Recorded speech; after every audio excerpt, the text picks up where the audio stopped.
Hey everybody, hope you had absolutely a wonderful weekend. Welcome to the Monday edition on January 23rd of the Energy Daily Stand-Up. My name's Stu Turley, and Michael's still out on the location somewhere. Not sure where, but he's in an undisclosed location.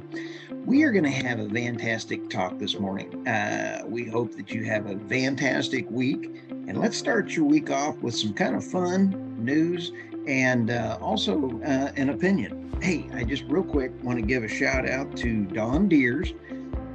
We released his podcast on Sunday, and I had a great talk with Don. He is a Korean veteran, and I mean, you can tell by his book. We had a fabulous talk about his experience, and he covers the grid, he covers renewables, he covers facts. I mean, there are facts in this book, and I'm going to be writing a few articles and using him as a source. Let's cover some of these stories, though. If we come back around and we see that first story coming out of the woods here is the dangerous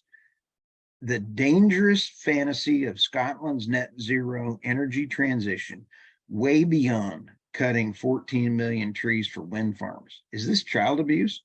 It's kind of an odd name, but when you take a look at the article, the Scotland has one of our best articles last year was one with an energy newsbeat publisher's note, and it went viral with the 14 million.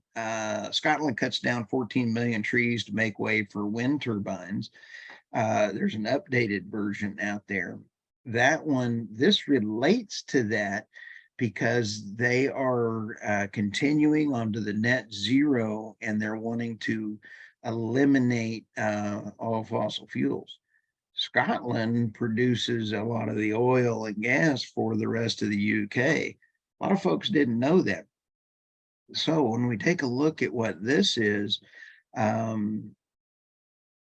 according to the model of the assessment of the greenhouse gas induced climate change based on the IPCC climate models, the reduction in the Earth's temperature would be undetectable. So that means that no matter what we did, it would be undetectable. And another quote was critical in 2022 due to an insufficient quantity of wind and sun. Scotland's current collection of wind and solar and energy failed to generate about 70% of their nameplate capacity. That's critical. When you lose the wind and the solar, it makes it very, very tough.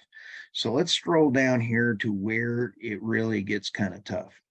And that is the quote out of the article: electric vehicles can't plow enough snow or fields, harvest corn, empty buckets, excavate or raise wind turbine masts, or perform any other economic task for which grunt is required. I like the way they say grunt. Notwithstanding, from 2030, diesel and petrol engines will be prohibited. Car kilometers are to be reduced, possibly fine us if we travel more from our home. That's not good. But there's a real question of the children in the Congo mining of the cobalt needed for the Scottish government's just transition to clean energy. Is this child abuse by setting this without having the total energy capacity all the way through? Interesting article. Go ahead and check that out. That's on energynewsbeat.com.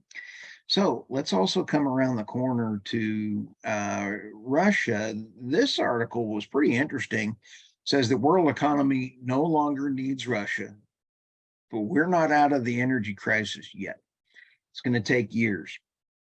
And some of the key problems here is that Russia has been able to cut deals with China, Pakistan, and with India, and all of those are outside of the US dollar.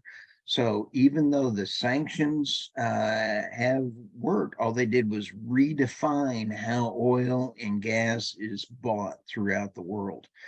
That in itself is one thing, but then the EU has gotten some relief with LNG, and it is to be commended on how fast they brought up those regasification terminals. Very, very good. But the threat was potent. A whopping 83% of Russian gas was exported to Europe. 83%. That's nuts. That's a lot of gas that they were depending on. So with that being said, that kind of leads up to this next article. And I thought this was very interesting. I read all of her stuff over at oilprice.com. Tense of Niet Parskova. I apologize for butchering your name, but in her articles, she says that the Nordstream Pipeline can be repaired within a year, but it's unclear whether the Germany would want to receive Russian natural gas at all.